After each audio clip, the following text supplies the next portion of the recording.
for joining this session on developing consumer-focused opportunities in the functional and fortified beverage market space. I'm joined by Tony Gay. I'll let him introduce himself in a moment. My name is Jack McIntyre. I head up Global Data's consulting division within non-alcoholic beverages, and I'll be kind of moderating this panel. We're probably going to run for about 20-25 minutes, so I'll ask Tony a series of questions. We encourage all participants and all people listening and joining to ask questions in the chat function as and when you like, and then we'll probably have maybe 5-10 minutes at the end of the session that will allow Tony to answer these questions. So over to you, Tony. I'll allow you to introduce yourself. Thanks very much, Jack. Yes, my name is Tony Gay. I'm head of technical sales for our nutrition division at Pronova. And just a little bit about Pronova, we're the largest global distributor of vitamins, amino acids, and we actually carry a wide portfolio of ingredients, including plant proteins, extracts, branded and research substantiated ingredients as well. And we're a global player in the premix area as well, where we provide solutions for our customers across the globe from 3 major continents, including the US, Europe, and also China as well. Fantastic. Thanks so much, Tony.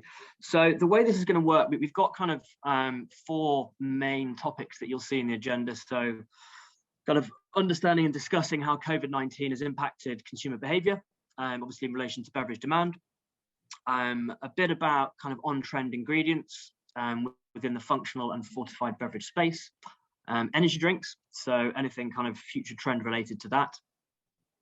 And then more kind of detailed, a bit more zoomed in and thinking about beverages targeting stress relief and cognitive health. So kind of expanding that health and wellness angle very much into kind of mental health and that kind of arena. What I'll do is I'll kind of go through a series of questions, which Tony obviously will give his perspective on. And again, you know, anybody listening, joining now, please do put your kind of comments, questions, anything like that in the chat. So Tony, kind of thinking first of all about maybe immunity as one of the hot topics we're seeing at the moment, particularly around vitamin C and vitamin D3, obviously with a large portion of the population globally being in some kind of lockdown situation, maybe not seeing the sun, having access to those particular vitamins. You know, how are you seeing, from your perspective, the beverage market develop within this immunity positioning? And thinking about obviously the COVID-19 pandemic, but also that position kind of going forwards over the coming years. Yeah, I mean, it's obviously a hot topic, you know, COVID-19 and immunity. And there has been a rise in awareness of immune function amongst consumers, you know, looking for supplementation, obviously, but other means of consuming nutrients that will provide immunity sort of boosting properties.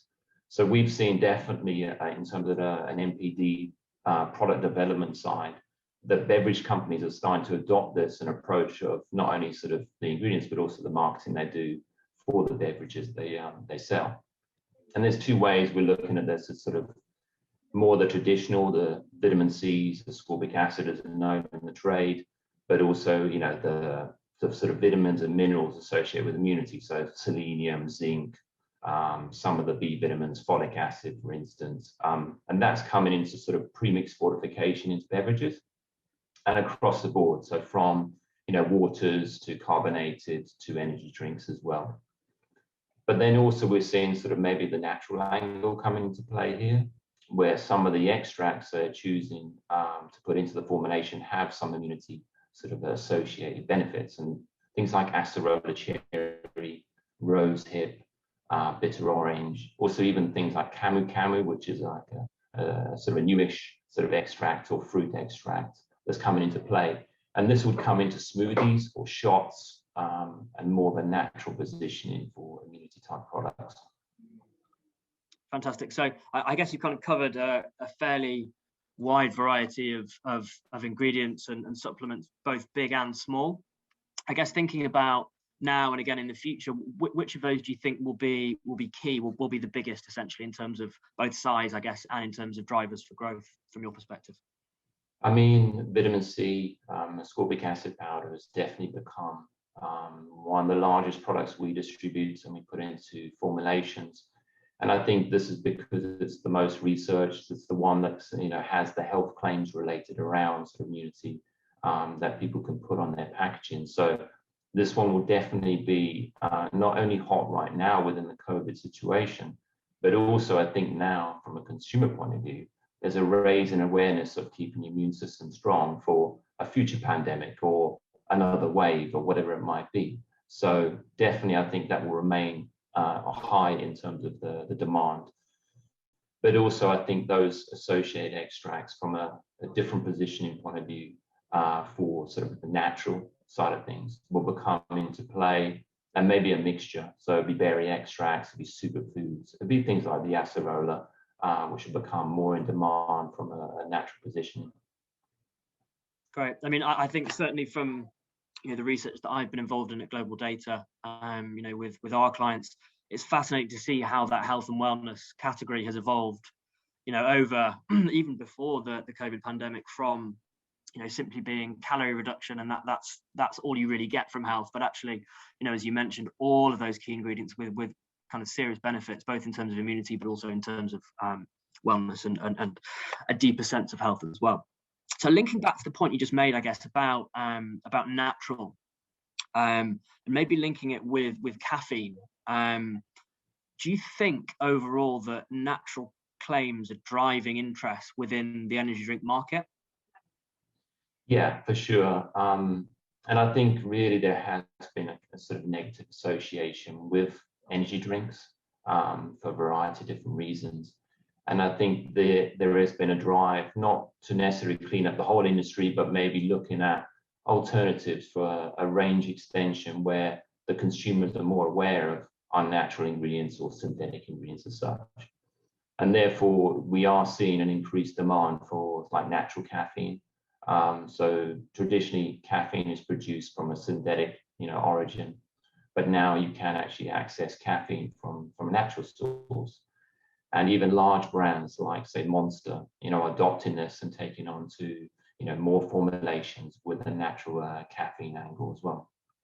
I think it's fascinating as well, and kind of linking back to some of the work that we've been doing, thinking about the traditional consumer of energy drinks. And I think maybe a few years ago, they wouldn't necessarily trust an all natural ingredient to give them that pure energy boost that they need. They were kind of looking for those artificial man-made chemicals, or obviously all chemicals are natural, but in terms of those formulations. So I think that's really kind of interesting. And in terms of focusing that going forward, do you think there's anything else we need to bear in mind when we talk about, I guess, in the consumer's mind at least, man-made versus natural? And as you mentioned, that kind of crossover between the two. Do you think there's anything else we need to kind of think about, bear in mind?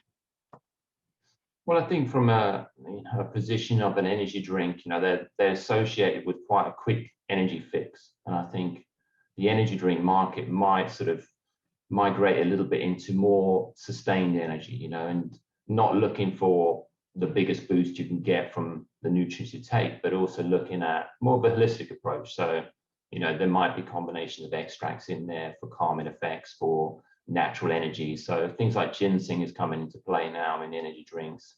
Also ginger root extract, for instance.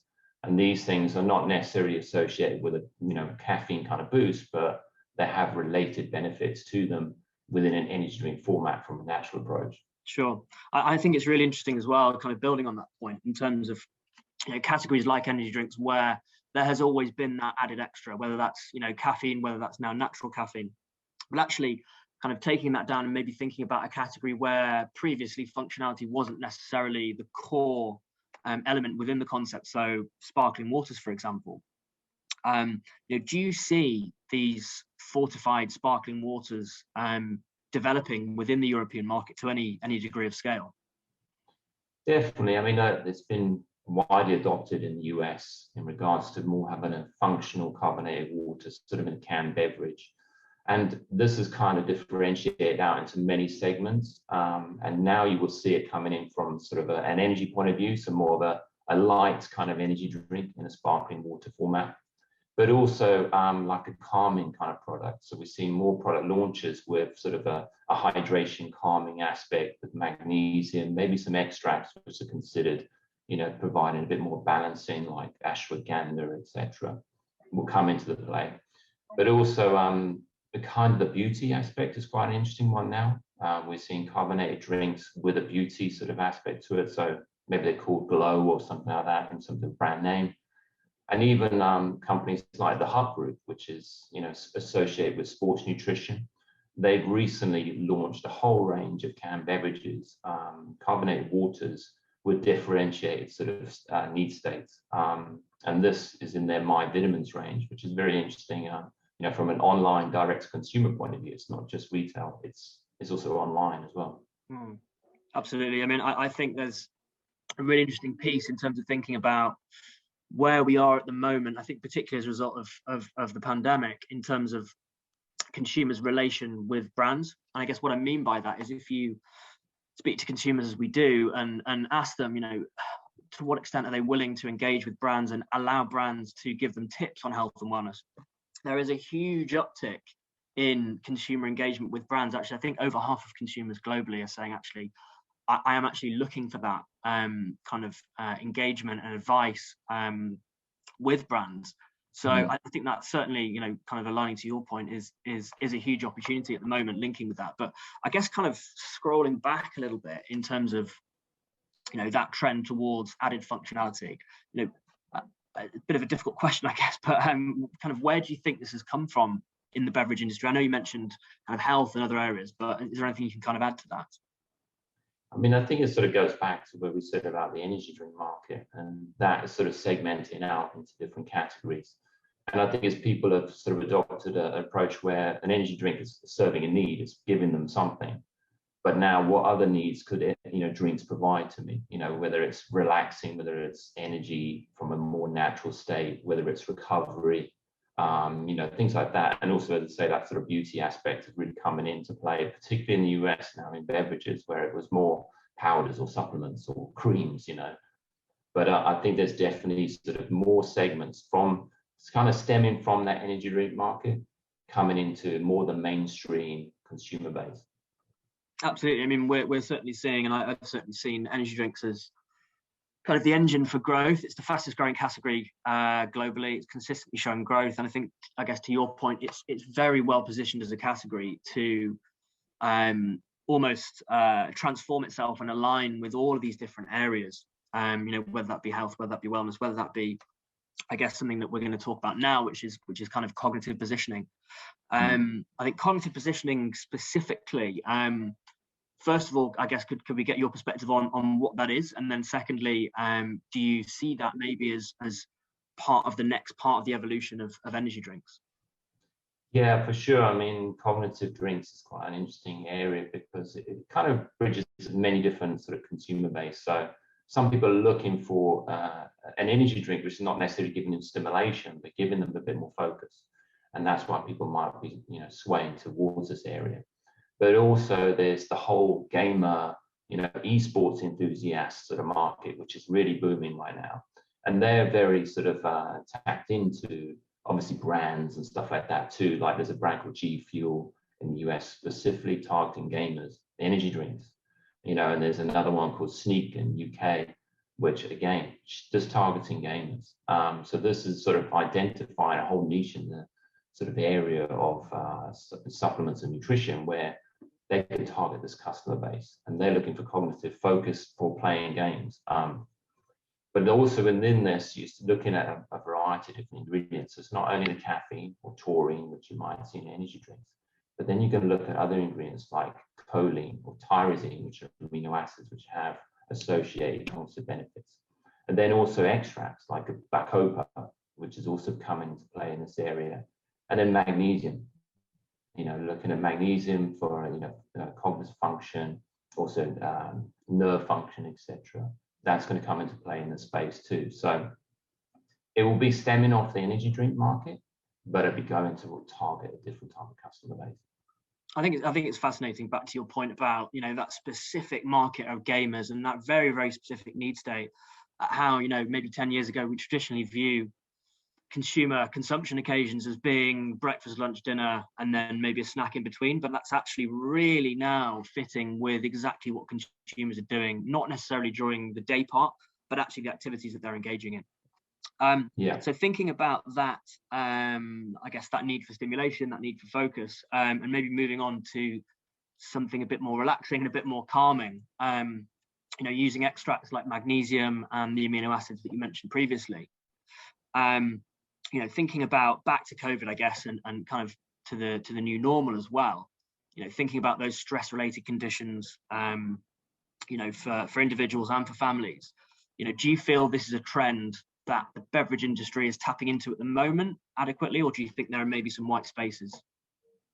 I think it's quite niche right now, but that's not to say that it's going to take off, because I think there is two areas where consumers are definitely becoming more aware, and that's immunity, and then it's also sort of anti-stress, and people within the sort of COVID lockdown environment have been much more aware of stress, and looking for areas where they could alleviate that stress. So whether it's food, whether it's nutrition, or looking at consumer products. So I think there's definitely going to be a drive towards, there's probably two segments again, sort of more the vitamin fortified type product, which are going to be relaxing, calming with the magnesium, etc. And then the natural approach, where it's going to be having sort of adaptogen extracts like the ashwagandha, as I mentioned before, sort of rhodiola, things like that will come into play here, which are considered relaxing kind of herbs. Maybe even lemon balm and chamomile, which is more sort of traditional kind of side of things, definitely come into play in the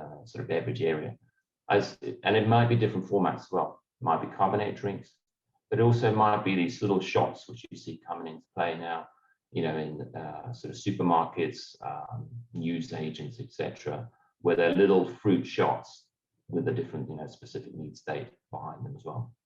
Absolutely. I mean, I think again, it's very interesting to think about those ingredients, and as you said, being paired with different beverage formats. And I guess it's kind of probably a final question here, just kind of getting your view on the extent to which those maybe more mainstream beverage categories and beverage brands, at what point do we think the market is going to be ready for those players to introduce, an anti-stress, a calming, or a focusing kind of product? Well, I think definitely now is the right time. With COVID, everyone's aware of stress, anxiety, depression, things like that. So to adopt a new customer base, now's the time to look at products that will target that kind of consumer. And as I say, the same for immunity, I think there will be a longevity to this. Stress is something that people deal with all every day, day in, day out. If they find something that works, they're going to use it. Maybe not every day, but on an ongoing basis when they have periods of stress. So I think definitely now is the time for beverage companies to adopt this kind of category. Sure. Thanks so much, Tony. So we're going to end it there in terms of the questions. As I mentioned before, the chat has been open for the past kind of 20, 25 minutes. So we'll kind of open the floor out to some questions now. Thanks, Jack.